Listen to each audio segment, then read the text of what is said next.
There are planets the Imperium remembers. Cypra Mundi is not one of them. It was never a world of saints or miracles. No shrines to the Emperor. No relics carried into war. Its people did not chant litanies. They recited schedules. Its prayers were quotas. Its holiness was compliance.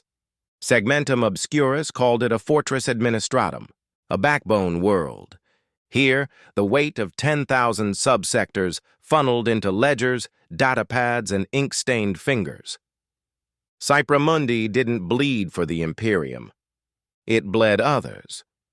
Archivist General Karras lived alone in a data spire built before the Horus Heresy. He had not seen a sunrise in over 13 years. He took pride in that. The sun distracted people from numbers. Karras had no family, no lovers, no vices. His mind was a clock, and he oiled it with tea and silence. He often dreamed of errors in tabulation. He awoke happy from such dreams. It began with a bell, not the bell of death or war or even ceremony, just the minor chime that marked the quarter segment. Basilica Datus had rung that bell without fail for 6,112 years. On the day it did not ring, no one noticed, but Karras did. He logged the silence under auditory deviation, peripheral, and moved on. But when the bell failed to toll again and again, he checked the code. No faults, no breaks. The subroutine for timekeeping still ran. But the bell simply chose not to ring. That was when names began to disappear. Not people, names. Entire hab blocks still functioned, lights on, water flowing, but their occupants were unlisted. No ident tags, no census links. Only faces Karras did not recognize in crowds that shouldn't have changed. The Administratum blamed cogitator degradation. The Mechanicus blamed psychic feedback from a distant warp flare. Karras blamed nothing. He simply noted it, assigned reference numbers, and cross-referenced it with older anomalies dating back 3 centuries. By the second week, Vox traffic began to thin. Entire channels returned only static. Data logs ended mid-entry.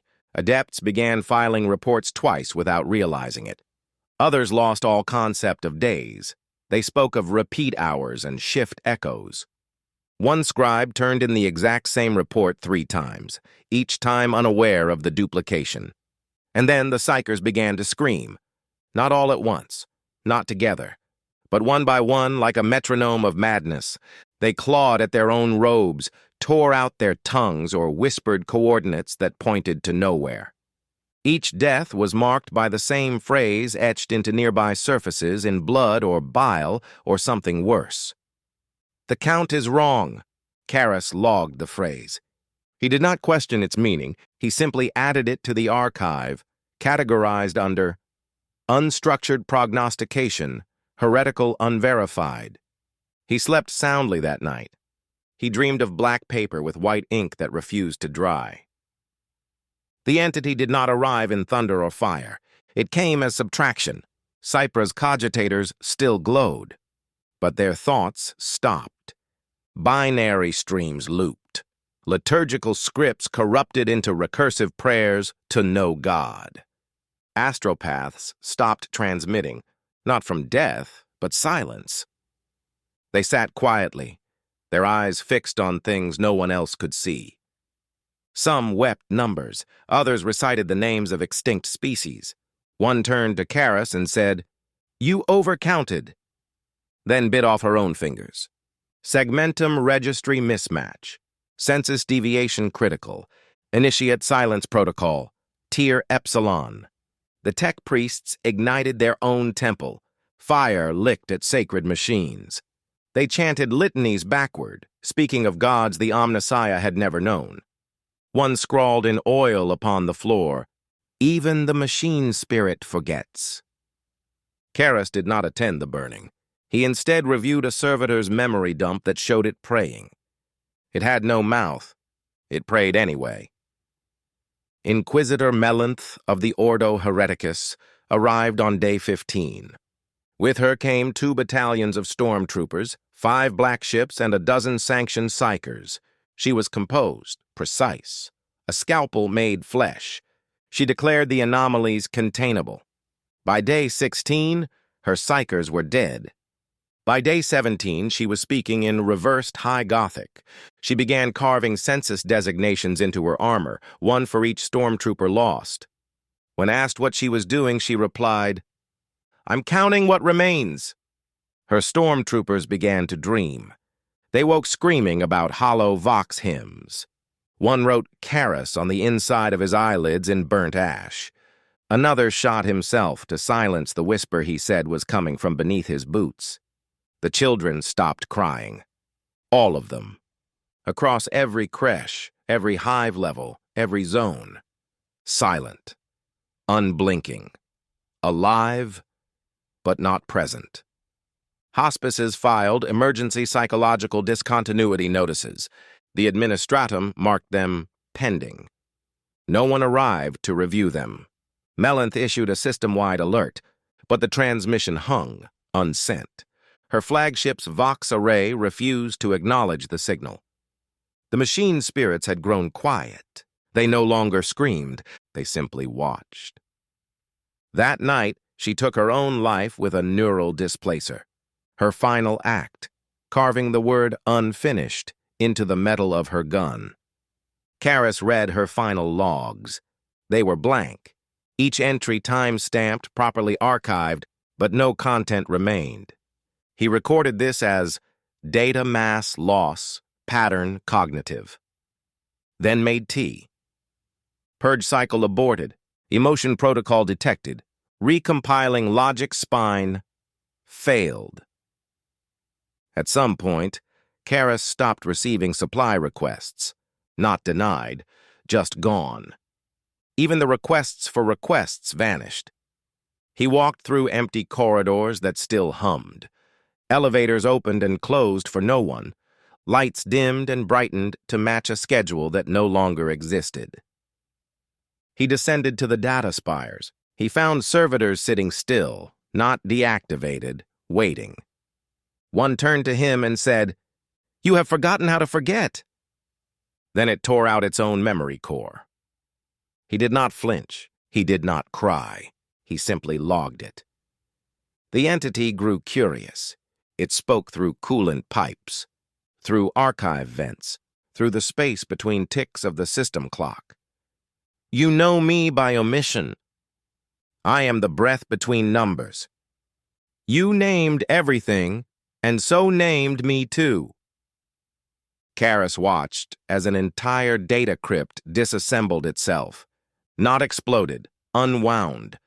Bolts fell upward, pages curled backward, lights flickered in reverse. By the time it ended, the chamber was a womb of negative space. The walls recorded nothing. And that was the first moment Karis felt fear. 3 days later, he began hearing his own voice in reports he had not filed. Reports from districts that no longer existed. They spoke of statistics he had never compiled. Population numbers of -3. One file read, "Error, Soul does not match paperwork. Archive collapse, imminent. Backup protocol, ignore. Survival probability, 0. He returned to his office and found himself already there. Not a mirror. A man. Drinking his tea. Writing a report on the death of Karis, time-stamped 7 hours in the future. He asked no questions. He left the man be. In orbit, the system blinked off every star chart. Astropathic beacons failed to lock. Navigators from nearby sectors reported a shadow without mass. The Mechanicus declared the system mathematically invalid. Karis retrieved a hard copy of the last census.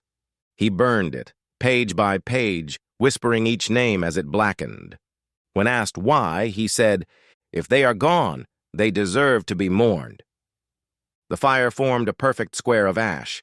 The lights dimmed, the tea cooled, and Karis, for the first time, sighed. The silence had weight now. It was no longer absence. It was presence. Heavy, watching, waiting. From the heart of the archive came a whisper. "All your truths are temporary. all your logic borrowed. I am the dividend left when meaning fails. He did not argue. He simply walked to the elevator and went down. The descent took 11 minutes. He passed 137 sealed floors. Floors meant for emergencies no one could define. He reached the core vault and keyed in a code that had not been used in over 2,000 years. The lock accepted it without pause. The vault opened with a sigh. Inside, a chair, a desk, a lumen globe, a quill. Karras sat. He did not look back. He began to write. By hand. No backups, no redundancy, no copies. This is what he wrote. To whom it may concern, I do not know what has happened. I only know it is real. The names are gone. The count is broken. Something else now governs meaning. He signed it with his full name, not the shortened ID he used on reports. His birth name. The one even the administratum had forgotten. He did not read it back. Then he stood, walked to the Vox relay, and tore it out. Piece by piece, with calm, with purpose, as if it were the final item on a very long list. Signal loss confirmed. Silence total. Message archived. No recipient. Above, the world folded. Not in fire, not in collapse. It simply ceased being described. Buildings remained, but were not referenced. People stood, but had no roles. Lights burned, but not for anything. Administratum records marked the system as censored. No reason given, no signatories. Just a redacted stamp that bled through the data paper like a wound. No ships ever came, no records remained. Cypra Mundi was erased in the most bureaucratic way possible, by filing it under irrelevant. The silence won. Because it made forgetting easier than remembering. Because it turned absence into routine. Because it didn't fight. It waited. Years passed. Centuries, maybe. Time didn't tick the same after Cypra. It bent around the hole it left behind. On a nameless agri-moon in Segmentum Solar, a child was born under a silent sky. The birth was unremarkable. The mother wept quietly. The father counted the toes, the fingers, the breaths, and then the child spoke. Its first word was not mama, not emperor, not hope. The child said, Karras. And in a forgotten corner of the noosphere, something turned to listen. Not a god, not a demon, not a machine, but a record, a memory not accessed in lifetimes, a silent entry, blank, untitled. The count resumes. The Imperium did not notice. The administratum did not log it, but the silence did. It remembered the one who remembered, and that was enough.